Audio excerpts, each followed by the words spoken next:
नमस्कार, मैं हूं जयवीर पुंडीर और आप देख रहे हैं हिमालय दर्पण।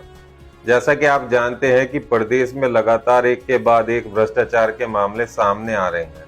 चारों धामों का संचालन करने वाली बद्री केदार मंदिर समिति भी इससे अछूती नहीं है। अब बद्री केदार मंदिर समिति के एक सदस्य पर भी भ्रष्टाचार के आरोप लगे हैं। आश्चर्य की बात यह है कि मुख्यमंत्री के हस्तक्षेप के बाद भी कोई कार्रवाई नहीं हुई। कभी देवभूमि सच्चाई और ईमानदारी के लिए जानी जाती थी, लेकिन अब बेईमानी और भ्रष्टाचार की खबरें लगातार देखने और सुनने को मिलती हैं। भले ही सरकार जीरो टॉलरेंस का कितना भी ढोल पीटती रहे, लेकिन सच्चाई ठीक इसके उलट नजर आती है। मामले में मुख्यमंत्री के अनुमोदन के बाद जांच तो हुई, लेकिन नतीजा ढाक के तीन पात। गृह विभाग कार्रवाई के नाम पर कुंडली मार के बैठ गया। यह विडंबना ही कही जाएगी कि लाखों करोड़ों हिंदुओं की आस्था व श्रद्धा के केंद्र बद्रीनाथ केदारनाथ धाम भी भ्रष्टाचार की आंच से अछूते नहीं बचे। दोषियों के विरुद्ध विधिक कार्रवाई करने के लिए धर्म व संस्कृति विभाग द्वारा गृह विभाग को पत्र लिखे जाने के बावजूद विभाग कार्रवाई करने को तैयार नहीं। पूरा मामला देवभूमि भैरव वाहिनी के केंद्रीय अध्यक्ष संदीप खत्री से जुड़ा है। संदीप खत्री ने फरवरी 2023 में, यानी ठीक एक साल से भी अधिक समय हो गया, फरवरी 2023 में सीएम हेल्पलाइन पोर्टल पर मंदिर समिति के सदस्य आशुतोष डिमरी पर मंदिर निधि की हानि व दुरुपयोग करने का आरोप लगाते हुए इसकी जांच की मांग की। सूचना के अधिकार से प्राप्त जो दस्तावेज हैं, उनके हिसाब से शासन ने मुख्यमंत्री धामी की सहमति के बाद प्रकरण की जांच जनपद स्तर के किसी राजपत्रित अधिकारी से कराने के लिए पुलिस महानिदेशक को निर्देशित करने का निर्णय लिया।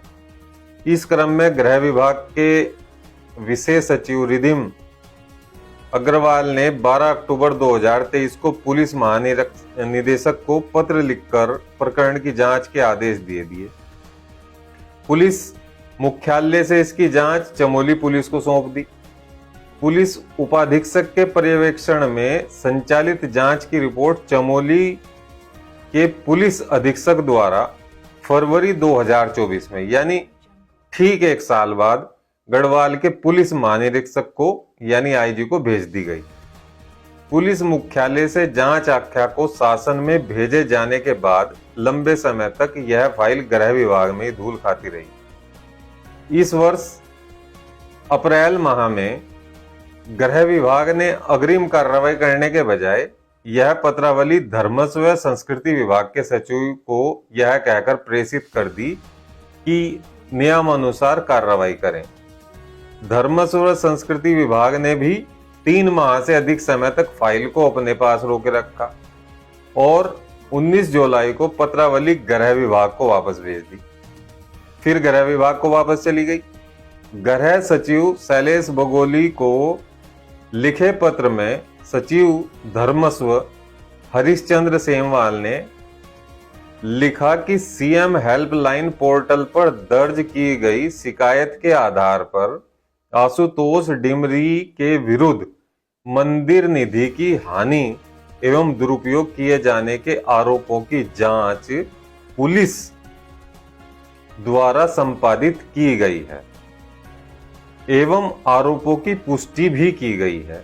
चूंकि जांच व आरोपों की पुष्टि पुलिस विभाग के स्तर पर की गई है, अतः उपरोक्त के क्रम में प्रसन्नगत प्रकरण में जांच उपरांत नियमानुसार दोषी व्यक्तियों के विरुद्ध विधि सम्मत कार्रवाई करने का कष्ट करें।